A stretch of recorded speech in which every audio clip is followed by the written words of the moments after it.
په تیره لسیزه کې راشد خان په نړیوال شل اوریز کرکټ کې تر نورو ډېرې وایکټې اخیستې دي. په تیرو لسو کلونو کې راشد خان تر نورو توپ اچوونکو په نړیوال شل اوریز کرکټ کې ډېرې وایکټې اخیستې دي. د ګوګلي ماسټر راشد خان په 2015 زیږدیز کال کې د زیمبابوې پر وړاندې د اکتوبر په 26 نیټه لومړی نړیواله شل اوریزه لوبه وکړه. راشد خان په ډیر کم وخت کې نړۍ وپیژند او په اسانۍ سره په ډیرو پیسو تر تجارتي لیګونو ورسید. راشد تر اوسه په نړیوال شل اوریز کرکټ کې په 15 لوبو کې 4 وایکټې په 12.25 او په 6.15 اکانومۍ سره اخیستې دي.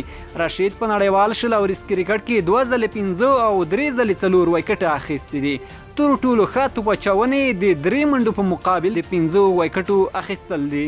په تیره لسیزه کې ورپسې ډېرې وایکټې په شل اوریز کرکټ کې لاسیت مالینګا اخیستې. مالینګا په وروستۍ لسیزه کې 2 وایکټې اخیستې دي. 36 کلن مالینګا په 9 نړیوالو شل اوریزو لوبو کې 106 وایکټې اخیستې.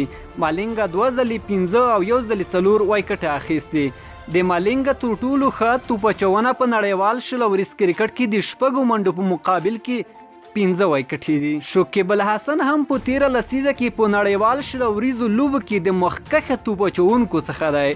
نوموړی په وروستۍ لسیزه کې 9 وایکټې اخیستې چې تر راشد او مالینګا وروسته دریم مقام لري.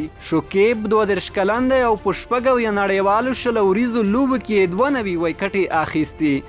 نوموړی 1 ځل 5 او 3 ځلې 4 وایکټې اخیستې. د شکیب الحسن تر ټولو ښه توپ اچونه په یوه لوبه کې د 10 منډو په ورکولو سره 15 وایکټې دي.